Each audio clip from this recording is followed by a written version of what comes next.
Alright, hello everybody, welcome to another Warframe video, and the first mainline update of 2020, update 27.2 has just arrived and it changed a bunch of stuff. So let's start off with the Rojack onboarding changes. So what happened here is they realized that building your own Rojack was a little bit too expensive, so they just reduced the building costs. And they reduced it quite a bit. Now, it varies resource to resource, but in general you're going to need 66 to 75% fewer resources to build your Rojack now. And for those of you that have already finished building your Rojack or were in the process of building your own Rojack, you will be refunded the resources that you've spent. This, however, wasn't the only Rojack change. There is a bunch of quality of life stuff, as well as a bunch of fixes and some changes, and a completely new flight mode that you can toggle in the options menu. Now, the way the new flight mode works is instead of you moving the crosshair and your ship sort of following the crosshair, you just move the ship. And that's it. Now, to me it feels really awkward, but I think that's mainly due to the fact that I've been using the other flight mode for a couple of months now and I've kind of gotten used to it. If, by the way, you want to see the full list of changes and fixes for Rojack or anything else really, because I can't go through everything, otherwise the video would be 5 hours long, there's a link to the forum post in the video description.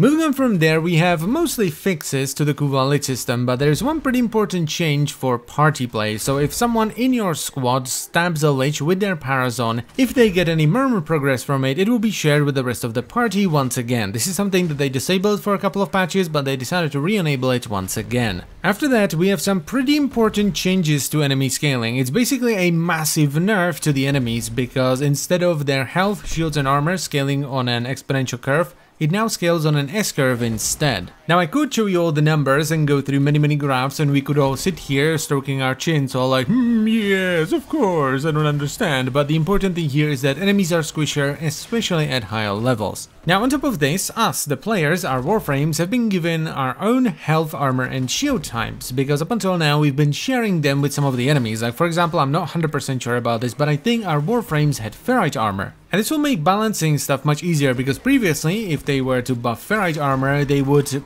indirectly buff all Warframes and their survivability as well, whereas now they can just tweak Warframe or enemy stuff on its own. And alongside with this, they also buffed a lot of Warframes that were on the lower end of armor, so that they now have more. Next on the menu, we have a buff to the Infested, because as they say here, they are a melee faction, they telegraph their attacks pretty heavily, and we are also extremely mobile, so they just buff their damage. But at the same time, they kind of nerfed all ranged units across all the factions because they were a little bit too aimbotty, so they're not gonna be as aimbotty now. This is actually a pretty significant survivability boost for us, because previously the enemies would pretty much never miss. Next up, we have a pretty massive change in the form of shield gating. So shields will now actually protect your health, and if your shields are depleted, you will trigger a short invulnerability period where you can't take damage to your health. However, shield gating will also apply to enemies with a bit of a twist. So when you shoot an enemy, 5% of the damage you do will bleed over to their health, or you can shoot their weak spot, which will completely bypass the shield gate. This also comes with an additional change to slash procs, which will no longer bypass shields. Up next, we have Arcanes, which have been changed quite significantly as well. So all Arcanes now go up to rank 5 instead of just rank 3. Going up to rank 5 will require additional 11 Arcanes if you're already at rank 3, or 21 Arcanes in total, and it will give you approximately 50% more buff effect or whatever effect the Arcane gives you than a rank 3 one. But,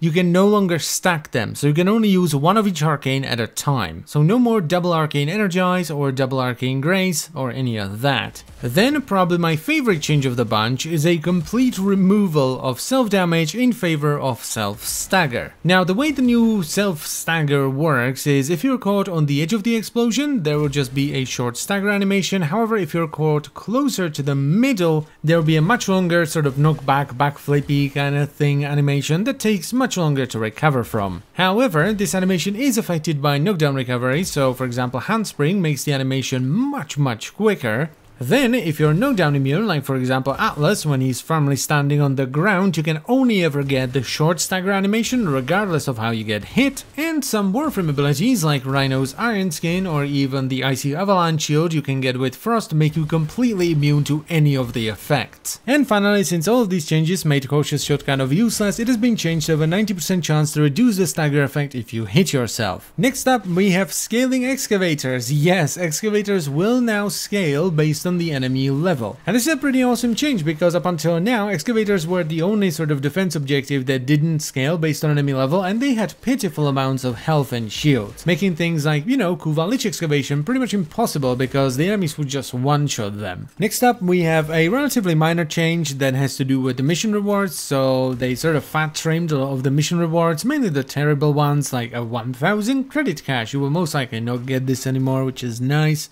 They changed the Codex stat screen thingy again, and they basically changed it to what it was before, which was far superior to what we had up until now. And you may also notice that multi-shot is now its own stat. It's no longer sort of bundled into everything else. Then they made it so that you can share mods between your weapons and your sentinel, so you no longer need 2 serrations if you want to have it on a sentinel weapon as well.